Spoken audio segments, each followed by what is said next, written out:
Kính chào các bạn ngày hôm nay, Chủ nhật ngày 8 tháng 3 năm 2020. Kính mời các bạn xem bản tin Trung Quốc công báo cáo hơn 300 tàu cá Việt Nam xâm nhập lãnh hải.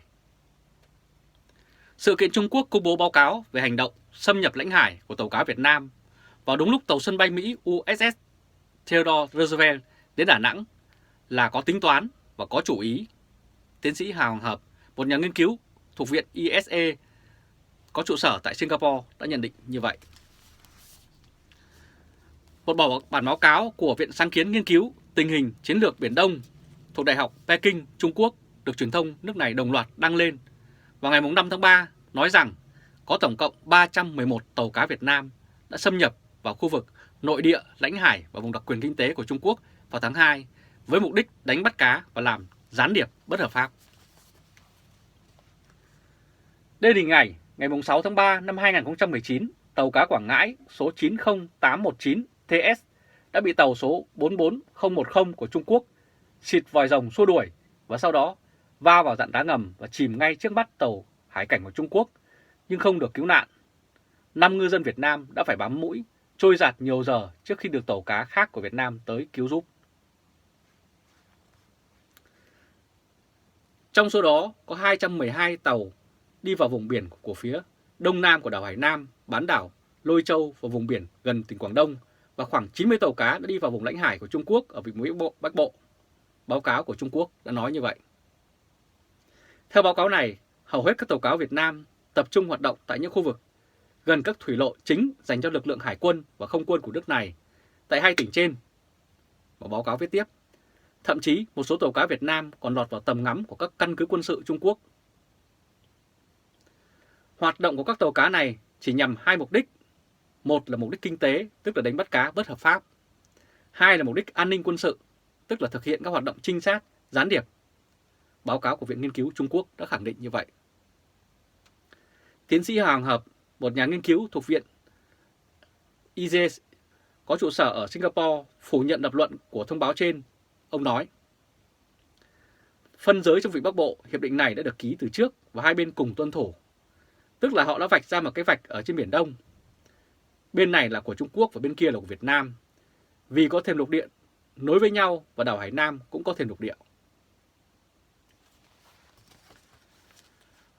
Thế thì việc thỉnh thoảng có tàu cá của Việt Nam đi vào khu vực ấy là chuyện bình thường, không phải là có thù địch gì cả. Ngược lại, phía Trung Quốc có rất nhiều tàu cá đã đi vào lãnh hải của Việt Nam đánh cá hoặc buôn lậu thì Việt Nam cũng không bao giờ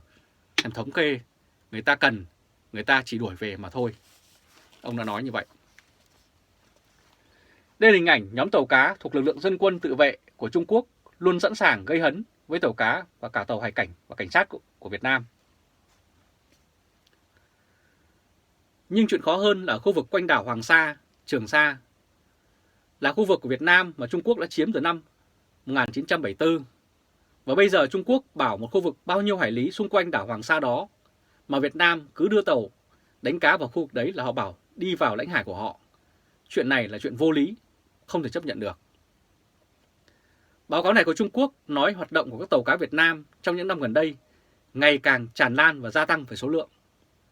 Cụ thể, số lượng tàu cá Việt Nam có hoạt động xâm nhập như trên vào tháng 2 vừa qua đã tăng ít nhất là gấp đôi so với tháng trước đó.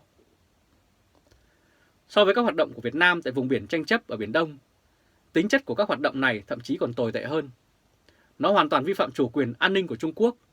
làm suy yếu nghiêm trọng Hiến chương Liên Hợp Quốc, Công ước Liên Hợp Quốc về luật biển và các luật pháp quốc tế khác có liên quan. Báo cáo của Trung Quốc đã kết luận như vậy. Việt Nam luôn khẳng định Hoàng Sa là của Việt Nam và từ đó đến giờ tàu cá của Việt Nam vẫn đi vào khu vực đó để đánh cá. Trung Quốc thì đuổi rất nhiều lần nhưng tàu cá Việt Nam cũng được các tàu kiểm ngư, tàu hải cảnh, tàu cảnh sát biển của Việt Nam bảo vệ. Tiến sĩ Hoàng Hợp dẫn chứng thực tế tranh chấp giữa hai nước trong nhiều năm qua như vậy. Và cũng theo ông, ngoài kết luận phi lý về hành động xâm nhập lãnh hải của tàu cá Việt Nam, sự kiện Trung Quốc công bố báo cáo vào đúng thời điểm tàu sân bay của Mỹ USS Theodore Roosevelt đến Đà Nẵng và cho thấy một sự toan tính đầy ý đồ để khớp vào các việc với nhau của bên phía Trung Quốc. Đây là hình ảnh chụp từ vệ tinh cho thấy tàu Trung Quốc xuất hiện dày đặc gần đảo Thị Tứ ngay khi dịch cúm virus corona bùng phát, và tổng cộng có 136 tàu liên tục ở đây từ ngày 1 tháng 1 đến ngày 25 tháng 2. Và tiến sĩ Hoàng Ngọc phân tích thêm, một tuần trước khi người Trung Quốc đã đưa hơn 140 tàu đến quây đảo Thị Tứ, mà hiện nay người Philippines đang quản lý. Và bây giờ Trung Quốc đang có mấy trăm tàu quây đảo Hoàng Sa lại, chủ yếu là tàu hải quân, tàu hải cảnh, và họ hiện nay xua hết tất cả các tàu cá của Việt Nam ra khỏi chỗ đó. Họ làm như thế tức là họ chuẩn bị trên biển, động tác như thế là để đáp lại việc tàu của Mỹ đến thăm cảng Tiên Sa của Việt Nam. Theo nhà nghiên cứu này, không loại trừ khả năng sau khi tàu sân bay Mỹ rút khỏi Việt Nam, Trung Quốc sẽ lại gây ra chuyện gì đó tương tự như vụ ở bãi Tư Chính. Nhưng tiến sĩ Hoàng Ngọc cho rằng Hà Nội đã chuẩn bị cho tất cả những khả năng ấy, và nhất là trong bối cảnh mối quan hệ giữa Việt Nam và Hoa Kỳ hiện nay đang có nhiều diễn biến tích cực và mạnh mẽ hơn, hướng tới mức độ cao hơn đối tác toàn diện lên mức độ có thể đối tác chiến lược. Báo Philippines Daily hôm 2 tháng 3 năm 2020 cũng đã dẫn lời Phó Đô đốc Rene, Tư lệnh Bộ Chỉ huy miền Tây Quân đội Philippines, cho biết đã theo dõi được 136 tàu cá của Trung Quốc gần đảo Thị Tứ từ ngày 1 tháng 1 đến ngày 25 tháng 2 vừa qua. Ngày 7 tháng 2 năm 2020, đánh dấu số lượng tàu cá Trung Quốc tập trung đông đảo nhất với tổng cộng là 76 tàu lộ diện ở roi rìa cát phía Tây, theo Phó Đô đốc Medina đã chia sẻ như vậy. Vestcom cũng đã phát hiện 2 tàu hải cảnh của Trung Quốc trong giai đoạn gần này và một tàu của Hải quân Trung Quốc xuất hiện hồi tháng 2 vừa qua. Và nhận định về diễn biến mới của tàu của Hải quân Hoa Kỳ tại Biển Đông, một bài viết trên Đài Tiếng nói Hoa Kỳ nói rằng Mỹ thách thức quyết liệt tuyên bố của chủ quyền Trung Quốc ở Biển Đông. Đây là hình ảnh tàu sân bay USS Ronald Reagan Hoa Kỳ tiến vào Biển Đông ngay sát ngày Quốc khánh của Trung Quốc mùng 1 tháng 10 năm 2019 đã khiến Trung Quốc vô cùng tức giận. Trong năm 2019, Hải quân Hoa Kỳ đã thực hiện 7 cuộc tuần tra hàng hải trong khuôn khổ chiến dịch tuần tra bảo vệ quyền tự do hàng hải, gọi tắt là FONOP, nhiều hơn bất cứ năm nào khác kể từ năm 2015, khi Hoa Kỳ bắt đầu thách thức mạnh mẽ hơn các tuyên bố chủ quyền của Trung Quốc. Hạm đội Thái Bình Dương của Mỹ cung cấp số liệu vừa nêu nói rằng các cuộc tuần tra của FONOP đã được thiết kế để thách thức các tuyên bố của Trung Quốc về quyền hàng hải và chủ quyền lãnh thổ tại nhiều quần đảo trong khu vực, đặt Hoa Kỳ và các đồng minh vào thế đối đầu với Bắc Kinh. Trang mạng tin quốc phòng của Mỹ nói trong cuộc tuần tra hàng hải này, các chiến hạm của Mỹ đã tiến vào vùng biển nằm trong phạm vi 12 hải lý, cách đảo mà Trung Quốc tuyên bố chủ quyền, kể cả các thực thể đã được Bắc Kinh cải đổi thành căn cứ quân sự. Theo tờ The News, các cuộc tuần tra của FONOP có dấu hiệu để Trung Quốc biết là Hoa Kỳ coi các tuyên bố chủ quyền của Trung Quốc ở Biển Đông là quá đáng. Bắc Kinh thì cho rằng các cuộc tuần tra của Mỹ gây bực dọc và coi đây là các hành động trái phép, vi phạm các vùng biển của họ. Cho tới nay, các cuộc tuần tra của FONOP không khiến Trung Quốc phải rút lại các tuyên bố chủ quyền của mình. Và trong một tuyên bố, người phát ngôn của hạm đội Thái Bình Dương Richard McMahon đã nói Hải quân Mỹ sẽ tiếp tục thể hiện quyết tâm thách thức các tuyên bố chủ quyền quá đáng của Trung Quốc ở đây. Đây là hình ảnh sĩ quan Việt Nam và Hoa Kỳ đã chụp ảnh lưu niệm cùng đại sứ Hoa Kỳ Daniel nhân dịp tàu sân bay USS Theodore Roosevelt ghé thăm cảng Đà Nẵng.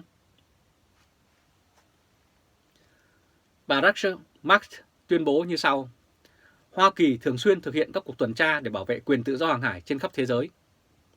Tất cả các hoạt động của chúng tôi được thiết kế để phù hợp với luật pháp quốc tế và nhằm mục đích chứng minh rằng Hoa Kỳ sẽ điều máy bay, tàu thuyền hoạt động ở bất cứ nơi nào luật pháp quốc tế cho phép. Người phát ngôn của hạm đội Thái Bình Dương nói thêm rằng các hoạt động tuần tra hàng hải được tiến hành một cách hòa bình và không thiên vị hay chống lại bất kỳ quốc gia nào. Cuộc tuần tra hàng hải đầu tiên trong năm 2020 được Hải quân Hoa Kỳ tiến hành vào ngày 25 tháng 1 năm 2020. Trang mạng Defense News cho biết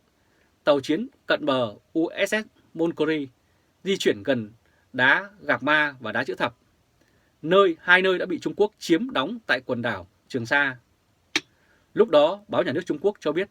Bắc Kinh đã điều 2 máy bay thả bom tới lượn bên trên để uy hiếp tàu chiến McMurray của Mỹ. Hải quân Mỹ nói tuần tra Phon OP thách thức các tuyên bố chủ quyền quá đáng của tất cả các cường quốc trong khu vực, và cuộc tuần tra ngày 25 tháng 1 chính thức nhắm vào cả Trung Quốc lẫn Đài Loan và Việt Nam. Phía Mỹ thách thức ý niệm cho rằng cần báo trước khi qua lại vô hại các vùng biển mà các nước khác tuyên bố chủ quyền. Trong khi đó, giáo sư Jing Hu, giảng dạy môn khoa học chính trị và quan hệ quốc tế tại Đại học Bucknell, Hoa Kỳ, nói sự gia tăng các cuộc tuần tra của Phon OP, đặc biệt dưới thời chính quyền của Tổng thống Trump, cộng thêm căng thẳng liên quan tới các cuộc biểu tình tại Hồng Kông và quyền của Đài Loan được tự cai trị, cùng với các vụ xung đột ngày càng nhiều giữa Trung Quốc và Việt Nam đã có phần tạo ra một bầu không khí bất an ngay trong khu vực. Đây là hình ảnh tàu sân bay Sơn Đông của Trung Quốc, là một thiết kế sao chép từ tàu sân bay Liêu Ninh với nhiều hạn chế về năng lực tác chiến. Về phía Trung Quốc, Bắc Kinh coi các hoạt động của Hoa Kỳ là bằng chứng cho thấy bàn tay lông lá của Washington không ngớt kích động căng thẳng nhằm mục đích kéo dài quyền bá chủ trong khu vực. Một tờ báo đã dẫn lời ông Tom Shaw, nhà nghiên cứu lão thành của Trung tâm Chính sách Toàn cầu Xinhua đã nói như vậy. Ông Shaw nói thêm, Bắc Kinh quyết tâm đáp ứng mạnh mẽ trước bất kỳ khiêu khích nào của Hoa Kỳ và tiếp tục các nỗ lực xây dựng cơ cấu hạ tầng quân sự để nâng cao khả năng lâu dài nhằm bảo vệ các lợi thế tương lai của Trung Quốc. Hồi cuối năm ngoái, trả lời câu hỏi về quan điểm của Việt Nam trước thông tin tàu sân bay Sơn Đông được Trung Quốc triển khai hoạt động tại Biển Đông, người phát ngôn Bộ Ngoại giao Lê Thị Thu Hằng cho biết như sau. Việc duy trì hòa bình, ổn định, an ninh trật tự, thượng tôn pháp luật, quyền chủ quyền, quyền tài phán của các quốc gia ở Biển Đông như được xác lập tại UNCLOS là mục tiêu, lợi ích, trách nhiệm và nguyện vọng của tất cả các nước trong khu vực. Mọi hoạt động của các bên cần phải đóng góp vào mục tiêu chung này, bà Hằng đã nhấn mạnh. Tàu Sơn Đông của Trung Quốc được khởi động vào năm 2015 trên thiết kế của tàu Liêu Ninh. Trung Quốc ban đầu định biên chế tàu Sơn Đông vào đầu năm 2019, nhưng một loạt sự cố trong quá trình thử nghiệm đã khiến tiến độ bàn giao bị chậm lại 8 tháng. Và Việt Nam và Trung Quốc thì có cùng thể chế chủ nghĩa cộng sản tương đồng, nhưng Bắc Kinh đang ngày càng hung hăng, thể hiện rõ ý đồ thôn tính chủ quyền, độc chiếm lãnh thổ của Việt Nam trên Biển Đông. Một số ít thể chế cộng sản còn lại như Cuba, Triều Tiên, Lào gần như phớt lờ, để mặc cho Việt Nam chịu sự bắt nạt của Trung Quốc. Giờ đây, luyến tiếc thứ chủ nghĩa cộng sản ngoại lai đã trở nên lạc lõng. Việt Nam cần phải mạnh dạn vứt bỏ nó để đưa cả dân tộc về với thế giới văn minh, dân chủ và tự do. Các bạn vừa theo dõi chương trình truyền hình trực tiếp của Lê Trung Khoa, Thời báo .d ngày hôm nay, Chủ nhật, ngày 8 tháng 3 năm 2020. Các bạn hãy chia sẻ video này cho nhiều người biết và bấm nút theo dõi YouTube và Facebook của Thời báo .de. Chúng tôi sẽ tiếp tục cập nhật thường xuyên và liên tục các bản tin mới nhất để phục vụ các bạn. Từ Berlin, Cộng hòa Liên bang Đức, Trung Khoa chào các bạn và hẹn gặp lại.